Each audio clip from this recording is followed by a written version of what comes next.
Halo Sobat Sisma, 3, 2, 1, welcome back to podcast Sisma.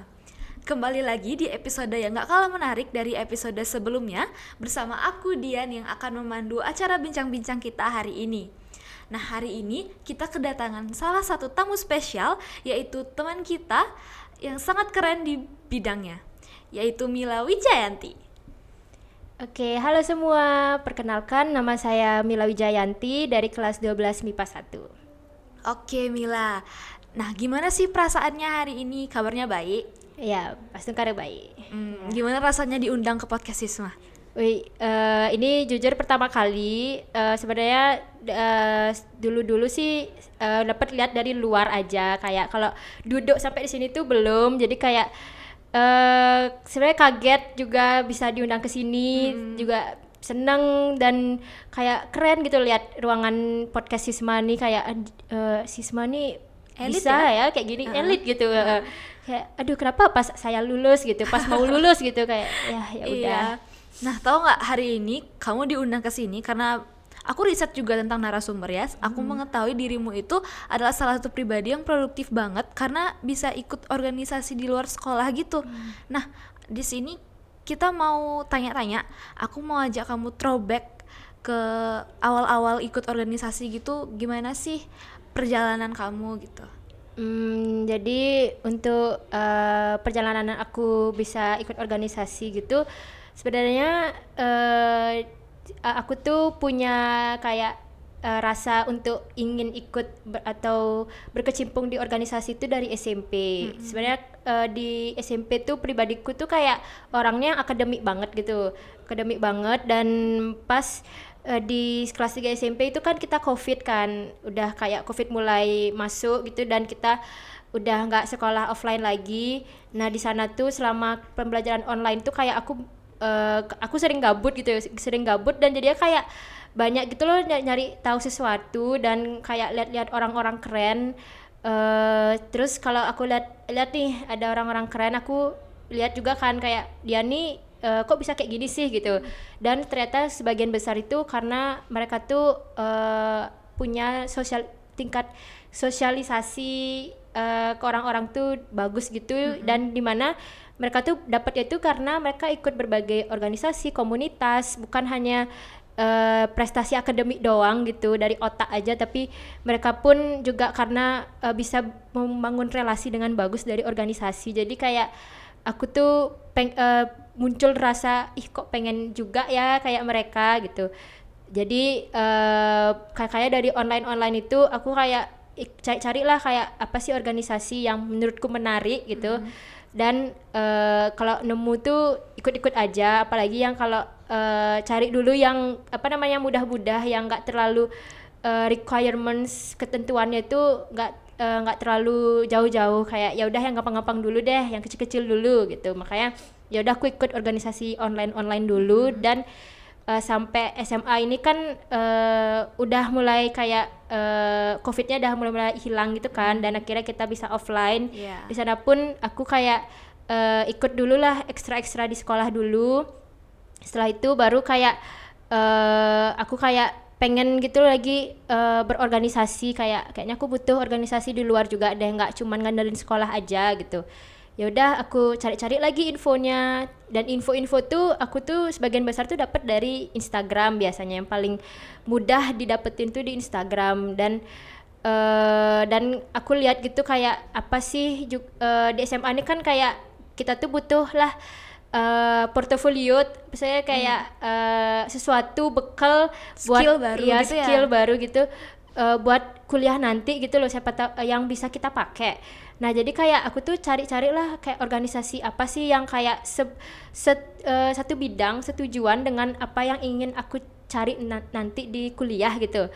Nah jadi kayak dari sana dah aku cari riset gitu kan, organisasi apa aja dan gimana sih bisa ikut gitu.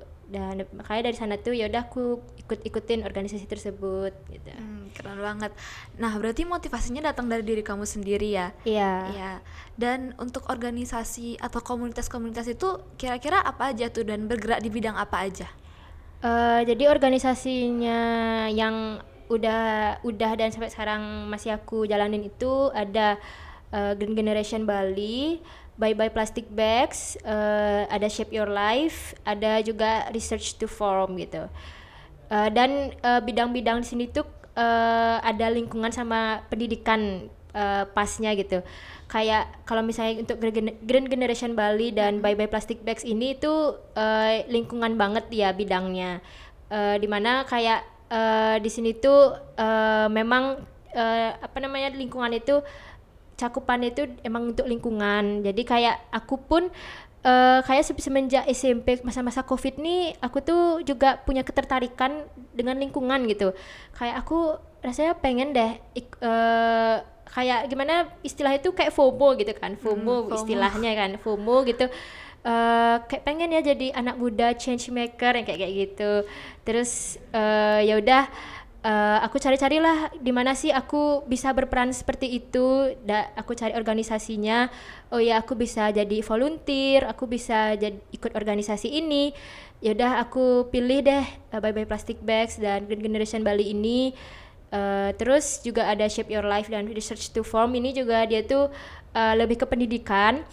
Shape Your Life ini dia tuh kayak platform yang kayak nyediain informasi tentang pendidikan, terutama di pendidikan luar negeri, dimana kan luar negeri itu kayak impian banget lah ya, bisa ke luar negeri. Jadi aku pun juga kayak punya rasa ingin tahu gitu tentang orang-orang yang bisa ke luar negeri itu. Dan dengan dari media ini tuh kayak aku pengen deh masuk ke platform ini biar tahu orang-orangnya gimana ya. Dan ya udah beneran masuk dan beneran tahu rasanya. Dan kalau Research to Form ini aku diajakin sama kak kelasku yang sekarang tuh sebenarnya kayak lagi gak terlalu aktif karena beberapa hal yang ya ada kendala lah gitu. Nah tapi di Research to Form ini juga dia tuh pendidikan terutama tentang research gitu. Jadi kayak kita tuh membuat platform untuk mengenalkan tentang research ke orang-orang. Kayak research tuh keren tahu. Mungkin orang-orang tuh kayak banyak yang mikir research tuh kayak sulit, susah, yang saya kayak ilmiah banget kayak. Jadi kita tuh buatlah kayak platform yang bisa nunjukin kalau data bukan seburu itu kok, semua orang bisa menjadi researcher gitu sih ya. Nah, tadi disebutin kan banyak juga tuh organisasinya. Kira-kira kegiatan apa aja yang udah kalian lakukan, dan kalau misalnya ada nggak produk-produk dari organisasi atau komunitas itu? Untuk kegiatan-kegiatannya itu lumayan udah banyak jalannya, terutama di Green Generation Bali ini kita sebelumnya udah sempet buat event namanya GG Beraksi, dimana itu proker pertama kita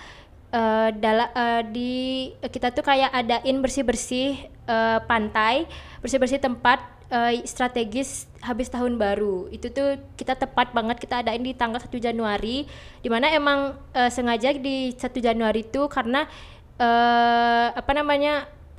kemarin tuh kan tahun baru. Jadi tahun baru tuh pasti bakal banyak sampah orang-orang rayain tahun baruan kan. Ya, nah benar. jadi kayak dari sanalah GG Beraksi itu diadain di tanggal 1 Januari. Kita tuh ngadain bersih-bersih bareng-bareng. Dan ya udah kita sama-sama ngajak-ngajak orang lain juga.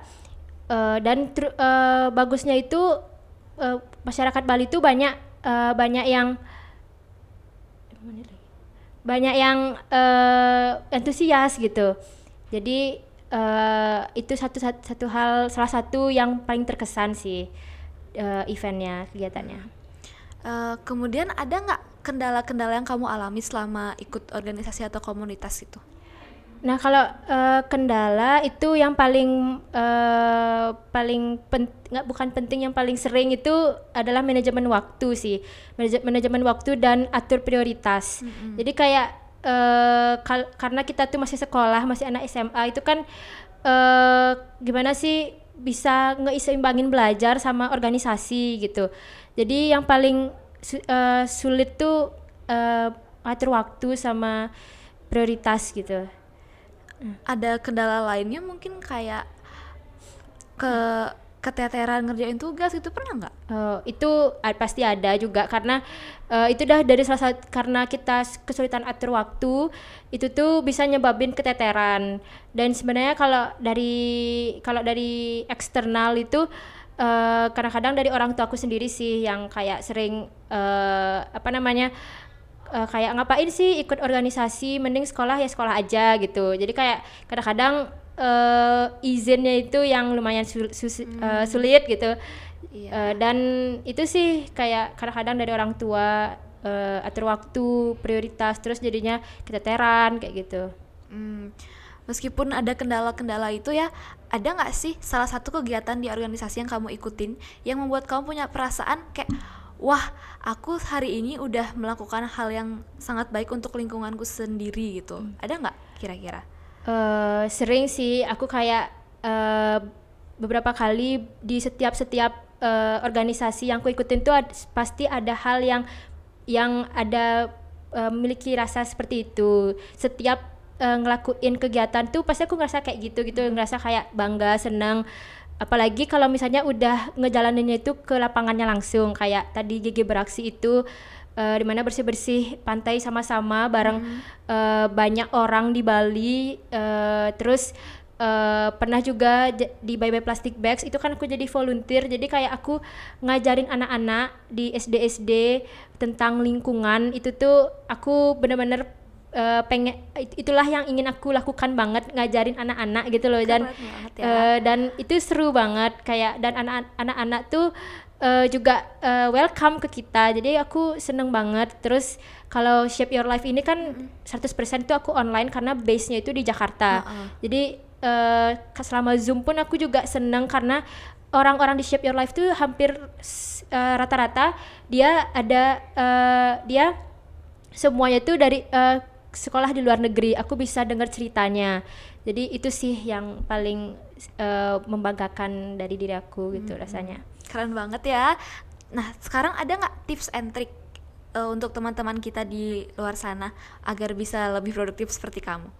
Nah, tips and triknya adalah dengan mengatasi kendala-kendala yang tadi aku sebutin, seperti ngatur waktu, prioritas, dan juga biar nggak sampai keteteran. Karena atur waktu itu kita harus pinter banget dengan pertama tuh ya prioritas. Kita harus tahu kapan kita harus ngutamain sekolah, kapan organisasi, dan kita harus tahu banget posisi kita tuh apa, mana yang kita tuh lebih penting atau lebih dibutuhin di tugas sekolah atau di organisasi gitu. Itu paling penting tipsnya.